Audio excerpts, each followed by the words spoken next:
They called him Gaspipe, and his name roared through the back alleys of Brooklyn with terrifying intensity. Even by the standards of the world's most infamous syndicates, this underworld figure cast a long and malevolent shadow. His story is a tangled tapestry of real-life mafia stories, unsolved mysteries, and relentless power grabs that shattered the veneer of respect and loyalty within New York's crime families. How did one man rise to such lethal prominence in an environment already saturated with ruthless personalities? And how did his own cunning, brutality, and dark history mark him as one of the most distressing figures in modern organized crime? Prepare to step into the world of Anthony Gaspipe Casso, a figure lauded by some in the mob for his intellect and scorned by others for his bloodshed, a man who embodied both the shrewd strategist and the vicious enforcer. In this deep dive, we'll unravel the underworld secrets that shaped his path, track the events that catapulted him to the heights of a notorious kingpin, and witness the series of betrayals, power struggles, and violence that eventually sealed his fate. Welcome to a true crime odyssey where no one emerges unscathed and everyone faces the consequences of a life lived on the other side of the law. Anthony Casso was born on May 21, 1942, in Brooklyn, New York. He came into a world already steeped in the swirling vortex of organized crime.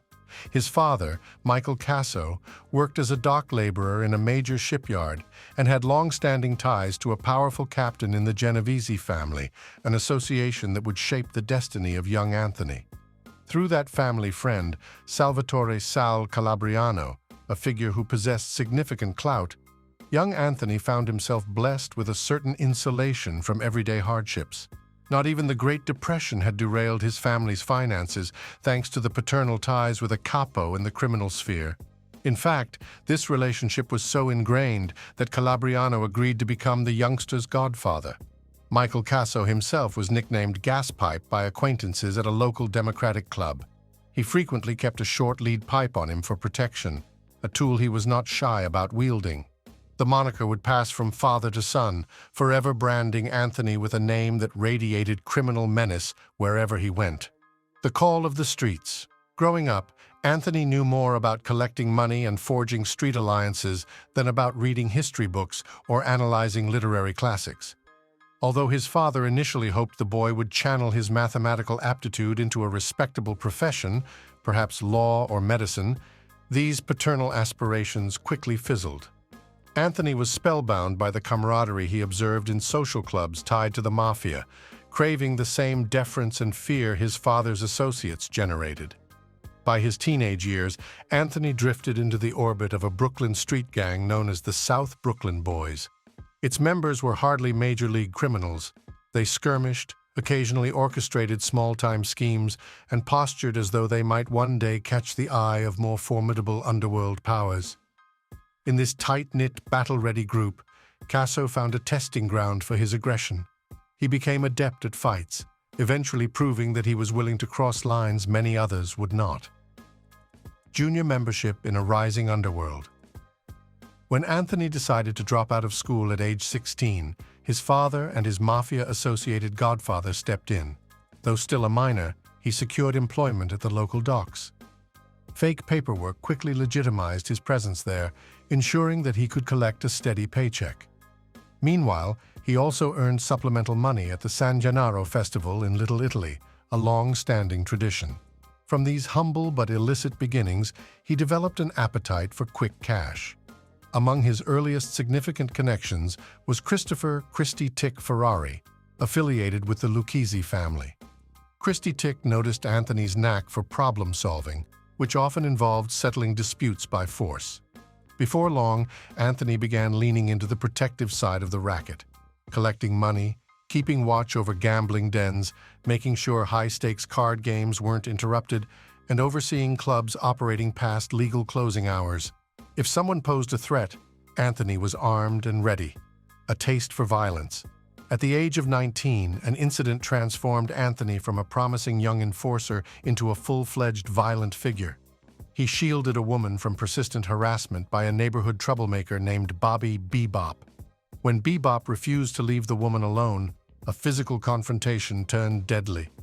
Anthony drew a firearm and shot him several times. Bebop survived, but the tension escalated quickly. With the victim's family belonging to the Genovese orbit, revenge became a real possibility. The young Casso took refuge in a family friend's secluded property, while his father and Sal Calabriano negotiated to avoid a deadly blood feud. Funds were exchanged, and the family orchestrated a way for Bobby Bebop to overlook recognizing Anthony in court. Eventually, Anthony surrendered to law enforcement, who mysteriously seemed content to let the matter drift away. From that point onward, Casso carried a gun consistently. He learned that street life revolved around cycles of retaliation and payoffs, and that survival meant remaining alert and forging alliances. Ascending through robbery and drug deals, the teenage Anthony began working with local truck drivers, creating a fraudulent scam.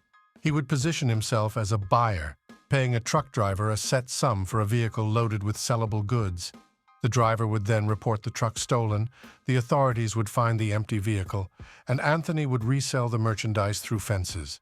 The entire scam exemplified how cunning manipulation of city systems could yield large returns. In addition to these petty schemes, he showed promise in reconnoitering banks, acquiring specialized equipment, and cracking open vaults and safe deposit boxes under cover of darkness. With his father still alive to offer guidance and moral support, Anthony grew comfortable orchestrating more elaborate heists and forging ties with hardened criminals. In the shadow of family and friends. When Michael Casso passed away in December of 1970, Anthony lost a stabilizing force.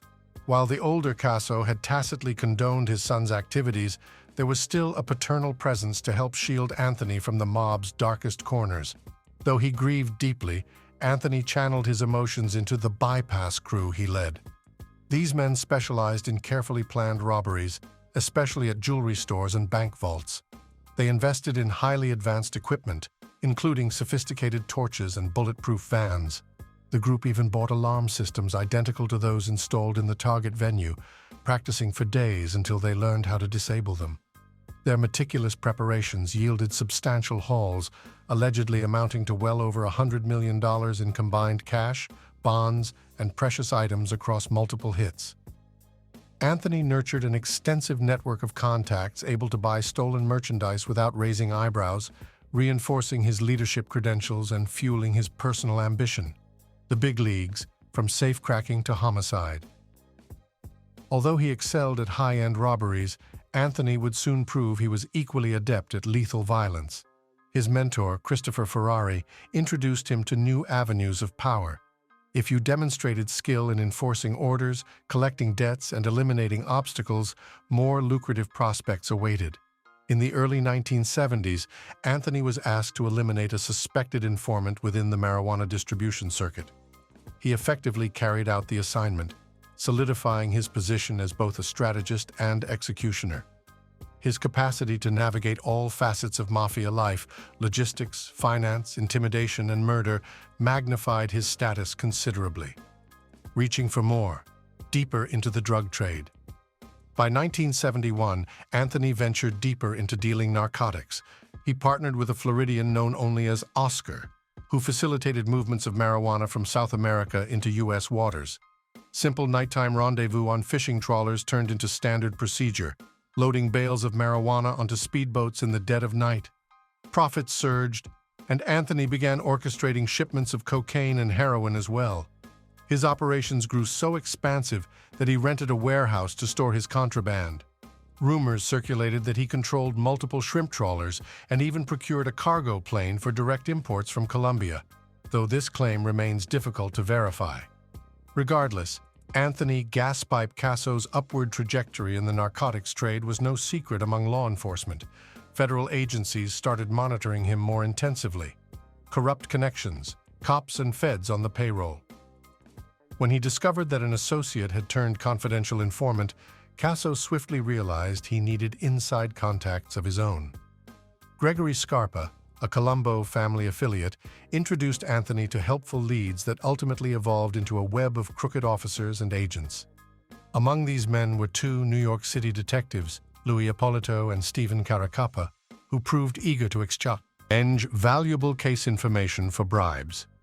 Their duplicity would one day become notorious in the annals of true crime, as they had served in law enforcement while also working covertly for the Mafia.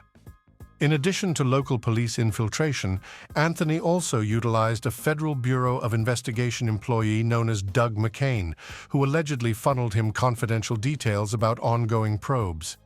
This infiltration gave him near-immediate intelligence on planned raids and who might be next on investigators' hit list. Sweeping ambition, family politics, and violence. Entering the mid-1970s, Anthony officially became a member of the Lucchese crime family, propelled by his loyalty, cunning, and cash-generating prowess. He joined at the same time as his close associate, Vittorio Vic Amuso, and the duo aligned under Christopher Ferrari's guidance. Behind the scenes, Anthony recognized that operating such extensive narcotics and burglary rings would inevitably make him a prime target for the feds. Yet instead of curtailing his illicit dealings, he and his partners kept doubling down, embracing risk, forming alliances, and swiftly neutralizing threats. His success didn't go unnoticed by the upper echelons of the Lucchese family. Some predicted he might one day become a powerful capo, or captain, within the hierarchy. But Anthony, selective in choosing positions that fit his broader goals, initially declined the offer.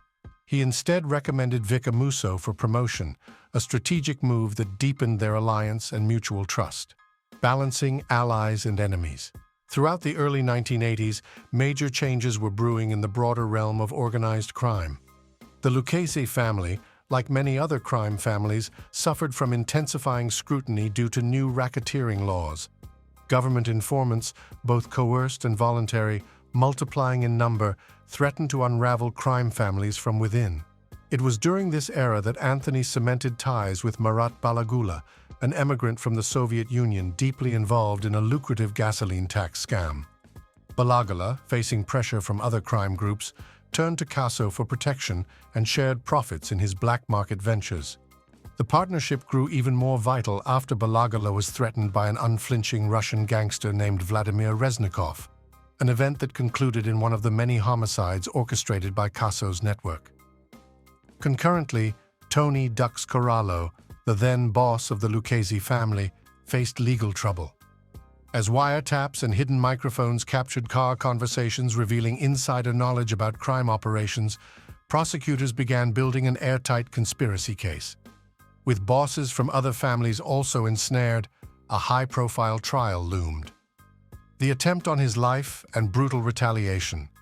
Under such stressful conditions, cross-family alliances teetered, including relationships with the Gambino, Genovese, and Colombo families. Poisonous grudges started surfacing in unexpected ways, particularly as certain figures encroached on each other's drug turfs or demanded higher tributes.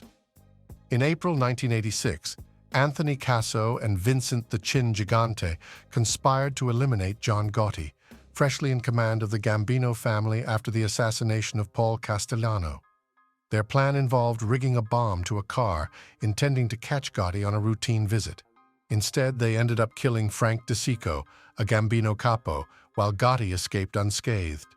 Later that same year, a crew of young thugs, apparently connected to Gambino capo Angelo Ruggiero, tried to gun down Anthony near a Brooklyn restaurant. Spotting them at the last instant, Anthony managed to dash into the building after he was ambushed. Though injured, he survived. Enraged and determined to discover who was behind the attack, Anthony utilized his far-reaching police connections. Eventually, he identified one of the shooters, James "Jimmy" Heidel, who was intercepted by Casso's cronies, including corrupt detectives. The captive was savagely beaten until he disclosed everyone involved, naming Ruggiero as the orchestrator. Believing that Gotti himself gave the nod, Anthony demanded answers. Gambino representatives denied the involvement of their boss. In an act of lethal demonstration, Casso had Heidel executed in front of them. The wave of retaliation did not stop there. Anyone even tangentially associated with the attempted hit became a target. The subsequent murders, sometimes carried out by Ippolito and Caracappa, signaled to the entire underworld that no attempt on Anthony's life would go unavenged. Conspiracies, paranoia, and a desperate flight. By the late 1980s, Casso's intense focus on controlling narcotics trades, eliminating rivals, and preserving alliances catapulted him to a near-untouchable status.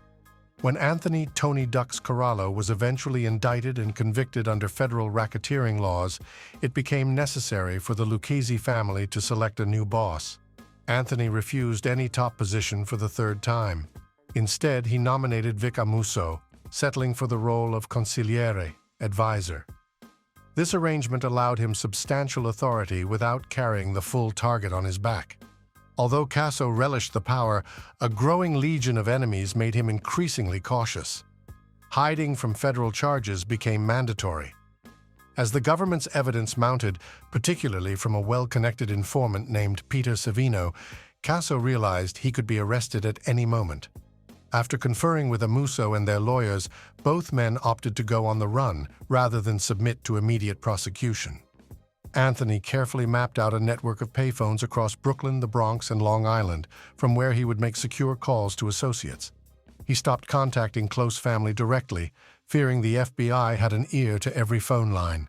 Donning disguises, applying fake facial hair, and traveling by night became standard practice as he moved from one safe house to another in the outer fringes of the New York metropolitan area. Betrayals from all angles. While Anthony and Vic Amuso remained fugitives, tensions within the Lucchese ranks boiled over. Alphonse Darko, a veteran member, was temporarily assigned to manage daily operations.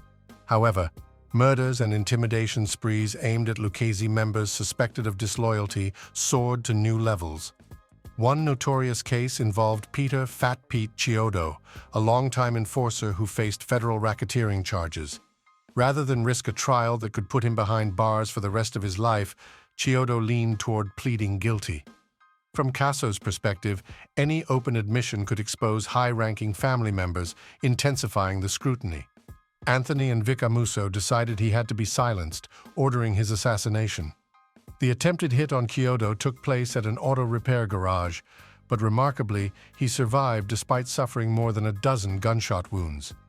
Furious and desperate, Chiodo accepted the government's offer to cooperate. In retaliation, Casso's faction went after Chiodo's family, murdering an uncle and gravely wounding his sister.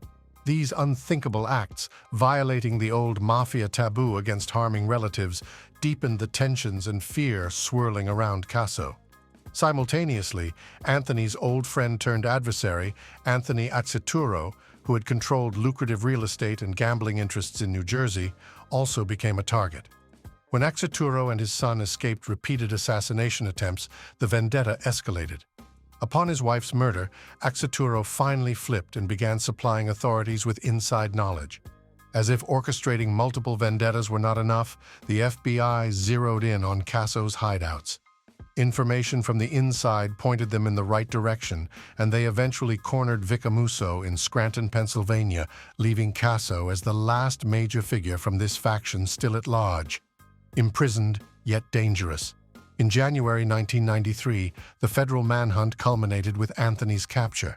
According to some accounts, investigators tracked him through a cell phone signal. Another version suggests an associate might have betrayed him. Regardless, the once elusive Gaspipe was taken into custody and denied bail. However, even within the confines of a detention facility, Anthony remained a threat. He attempted to bribe and manipulate guards, just as he had manipulated law enforcement on the outside to orchestrate an escape. Several times, he came alarmingly close to slipping away. Intensified security measures thwarted these attempts, and more robust protocols were enacted. Deal with the devil, cooperation and fallout. Facing the inevitability of multiple convictions and enormous prison terms, Anthony eventually entertained the idea of a plea deal. By 1994, he began revealing details of his activities to federal prosecutors in exchange for leniency. At first, the government appeared to welcome his insights. He confessed to dozens upon dozens of murders, kidnappings, extortion schemes, drug trafficking operations, and acts of corruption. But then certain topics he tried to address sparked pushback from investigators. When he tried to implicate prominent mob figures the government had already used as star witnesses, particularly Salvatore "Sammy the Bull" Gravano, he discovered that federal agents had little appetite for hearing claims that might undermine their earlier cases. The narrative was too tangled, the politics too deeply ingrained. Ultimately, the government decided Casso was less than trustworthy, citing his lack of corroborative evidence for many of his explosive assertions. They claimed he violated prison protocols and threatened potential witnesses. Under these justifications, the Department of Justice abruptly cut ties with him, revoked his protections, and set the stage for a harsh sentence. The final curtain falls. In the end, Anthony "Gaspipe" Casso was sentenced to what amounted to multiple lifetimes behind bars, reportedly 455 years. Any shred of hope that he might secure release through further cooperation evaporated in the face of the government's determination that he was no longer a viable witness. Some have speculated that Casso's loyalty to certain narratives and his willingness to highlight corruption both inside and outside the FBI made him inconvenient. His personal life also suffered irreparable blows. His wife, Lillian, had stood by him for decades, even after learning about his affairs and violence. She later died after falling victim to extortion by vengeful gangsters, and ongoing stress took its toll. From prison, Anthony could do nothing to protect her. Casso's health deteriorated. Heart disease, lung issues, and cancer plagued him. The federal facility in Florence, Colorado, ultimately moved him to a medical unit in Tucson following complications. In late 2020, already weakened and infected by a rampant illness that spread through the prison system, Anthony Casso died at age 78. Conclusion: The legacy of Gaspipe. Anthony Gaspipe. Casso's story is one of the darker threads in the sprawling tapestry of American organized crime. He was an instrumental lieutenant and later acting power within the Lucchese family, rising in an environment where brutality and cunning reigned supreme. On one hand, he personified the notion that the criminal underworld rewards ambition and intelligence as much as it does force. He orchestrated robberies demanding substantial planning, capitalized on real estate and labor racketeering, and oversaw intricate narcotics trafficking networks. Yet it was his savagery, his willingness to go further than almost anyone in punishing perceived betrayals, that ultimately accelerated his downfall. By targeting the relatives of those who turned state's evidence, he shattered long-standing Mafia codes. And by later accusing government informants whom the feds were protecting, he left the Justice Department unwilling to advocate for him further. In the arena of true crime storytelling, Gaspipe looms as a case study of how even the shrewdest underworld kingpins can be made brittle by their own violence and paranoia. His path from childhood under Mafia tutelage to fleeting power among crime families and finally to solitary incarceration and death underscores that no one, no matter how formidable, remains invincible when the forces of law, revenge, and betrayal converge. Along the way, his exploits contributed to unsolved mysteries and stories that will fascinate those studying the dark history of underworld secrets for decades to come. The alliances he forged and dismantled, his manipulations of corrupt officials, and his readiness to kill left an indelible mark on mob lore. His final act, dying in custody, is a grim reminder that the pursuit of absolute power in organized crime often leads to a grisly, solitary finale. From an early inheritance of corruption, to the raw violence that defined his adult life, to the ceaseless betrayal that trailed him, Gaspipe's life embodies the stark magnification of ambition and brutality nurtured in the cradle of notorious kingpins. His story endures as a vivid chapter in the archive of infamous syndicates, serving as a cautionary tale for anyone drawn to the lure of wealth and power achieved through bloodshed. Final summary. Across every stage, Anthony Gaspipe Casso's journey through organized crime was shaped both by his remarkable intelligence and his merciless strategies. He transitioned from a streetwise teenager running minor scams to a highly influential figure dealing in drugs, racketeering, and lethal violence. His alliances with crooked cops and federal insiders gave him extraordinary leverage, enabling him to outmaneuver rivals and regulators alike. However, his readiness to betray fundamental Mafia codes, such as attacking family members of informants, escalated distrust on all sides. Before long, he was forced to flee when his many crimes converged into inescapable indictments. Inevitably captured, Casso sought leniency through cooperation, but conflicting narratives and mistrust between him and prosecutors undermined his efforts. Ultimately, he lived out his final years behind bars, succumbing there to illness and leaving a complex legacy that continues to intrigue students of real-life mafia stories and unsolved mysteries. In the end, this underworld legend demonstrated that even the most cunning and lethal men in the mob's dark history are fated to see their power unravel under the forces of betrayal, fear, and justice.